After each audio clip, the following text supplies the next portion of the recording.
Making money is a skill. Using it wisely is wisdom. Someone once said, "Don't ask how much a person earns. Ask how they spend it."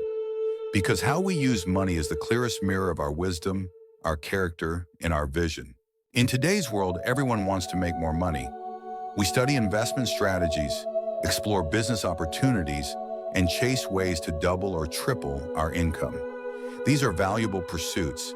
They build determination, creativity, and adaptability. But the ability to make money is only the visible part of the iceberg. It's like being a skilled mountain climber who never pauses to breathe or admire the view, so focused on reaching the summit that they forget why they're climbing at all. Many people spend their entire lives chasing money, yet never learn how to use it. They see wealth as the only measure of worth, so the more they earn, the more afraid they become of losing it. They hoard, they compare, they compete, until their hearts grow restless and heavy. At that point, money is no longer a servant, but a tyrant. We believe we're controlling it, yet it quietly takes control of us. A wise person understands that money is a form of energy, not the ultimate goal.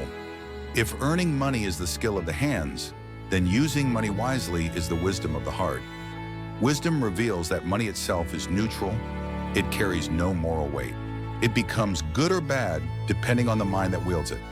When guided by wisdom, money becomes a tool for nurturing what I call the three roots: morality, wisdom, and perseverance. Spending for morality, use money to help others, to ease suffering, and to create value for your community.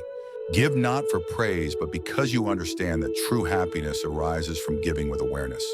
Spending for wisdom, invest in learning, books, courses, mentors, experiences. The wise never hesitate to spend on knowledge because they know one right insight is worth more than years of misguided effort. Spending for perseverance, dedicate money to health, discipline, and self-care. A strong body and a clear mind are the foundations of every lasting achievement. Those who use money this way may not be the richest, but they radiate abundance and peace. Meanwhile, those who only hoard wealth live in quiet fear, afraid of loss, betrayal, or uncertainty.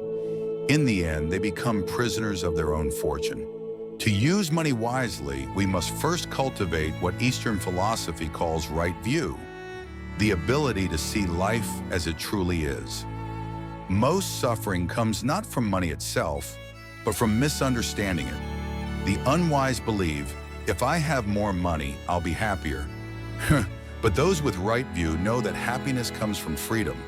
Freedom from craving when we lack money, and freedom from anxiety when we have it. Money isn't the problem. Our greed and ignorance are.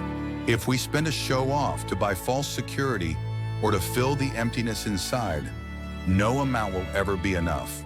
But if we use money to nurture love, understanding, and inner growth, even a little becomes plenty. Right view helps us realize a simple truth. Money doesn't make you better or worse. It amplifies who you already are. If your heart is greedy, money deepens that greed. If your heart is kind, money magnifies that kindness. That's why cultivating the heart comes before cultivating wealth. Spiritual intelligence must guide financial intelligence. Earning money is a skill worth mastering, but using money mindfully, that's an art that requires awakening. A conscious person balances both, like two wings of the same bird. Earn money with integrity, never through deceit or harm. Spend with wisdom on what nourishes, not what distracts. Remember that money is only a part of life, not the meaning of life. Ask yourself, if I lost all my money tomorrow, what would remain? If your answer is love, wisdom, and resilience, you're already wealthier than most. But if only fear remains, then no amount of money can save you from inner poverty. Let money serve your growth, not rule your destiny. Here are some simple ways to start. 1. Invest at least 10% of your income in learning. Every dollar spent on wisdom multiplies in return through clarity and direction. 2. Give 10% to help others. Consistent generosity plants seeds of joy that always grow back into blessings. 3. Save 20% to strengthen discipline. Resisting impulse spending is a form of spiritual training, an exercise in self-mastery. 4. Spend the rest with awareness. Before every purchase, ask, does this add real value to my life? Money isn't meant to buy happiness. It's meant to create space for it. The joy of understanding, of sharing, of living freely, that's the true return on investment. Making money is a skill. Using it wisely is wisdom. The wise neither worship money nor despise it. They simply know where it belongs, beneath their feet, not above their head. True wealth isn't measured by the size of your bank account, but by the depth of your freedom and the peace in your heart. Only then does money become not a chain that binds you, but a loyal companion on your journey toward awakening. Dear friends, before we continue, if any part of this message touched your heart, please leave a comment so we can share thoughts together. A simple like, share, or subscribe is your way of walking beside this channel.